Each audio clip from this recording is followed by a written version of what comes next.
welcome to another video. Today we're reviewing Avengers Endgame.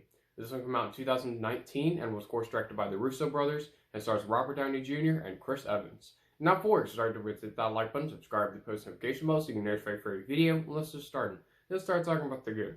So all the actors and actors in this film, I thought they're all fantastic.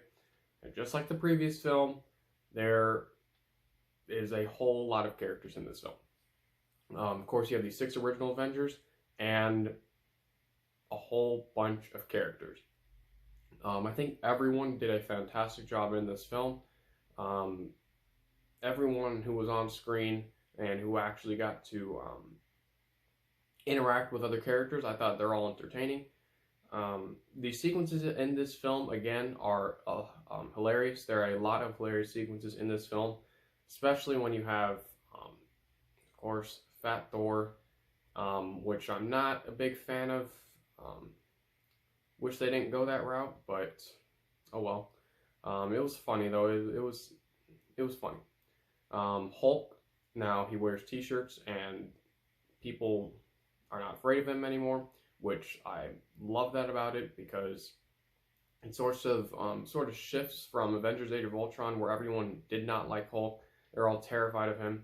And then now going into Avengers Endgame and Avengers Infinity War, where people start to like him, and especially in Avengers Endgame, because now he's talking, he's Hulk. Kids come up to him and ask him for pictures and all that. So I really liked Hulk's transformation, not literally, figuratively. Transformation from his original character in the Avengers and his new character in Avengers Endgame.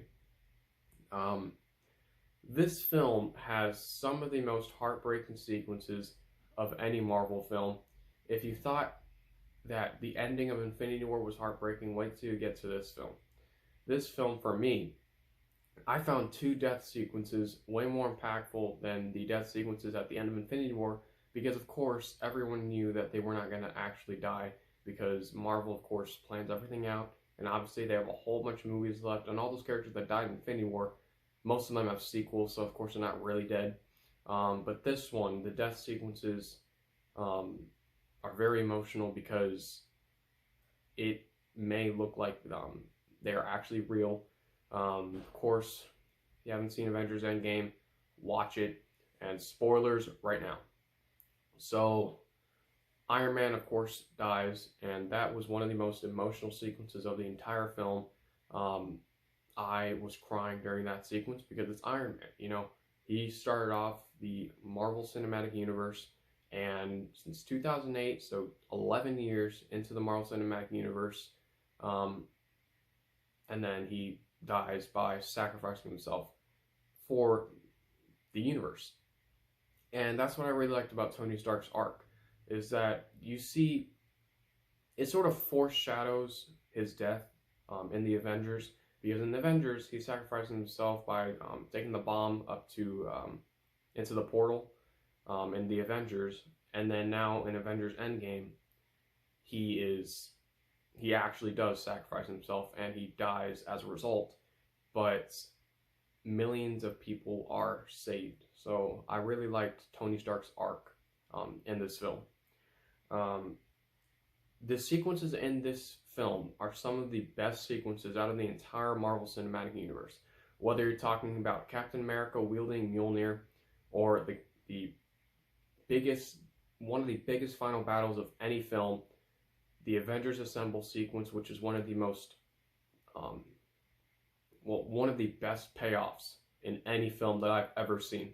Of course, you have Captain America in the at the end of Avengers Age of Ultron, saying Avengers and then stopping, and then now he actually says Avengers Assemble, which I thought was fantastic.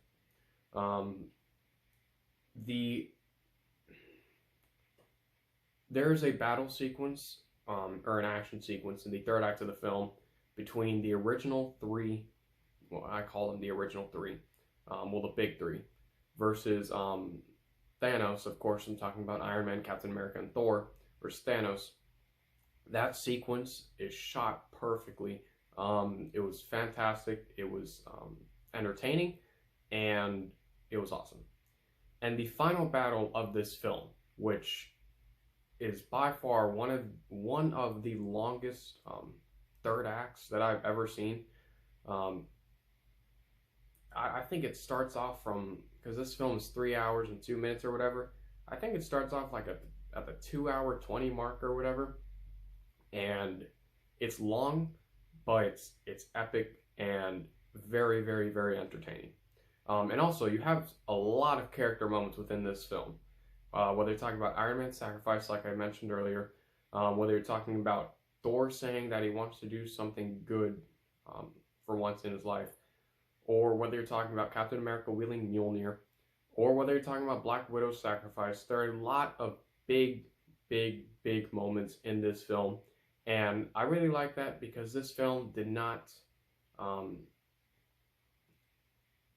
did not stay away from the from going big, and this is by far probably the biggest Marvel film of all time.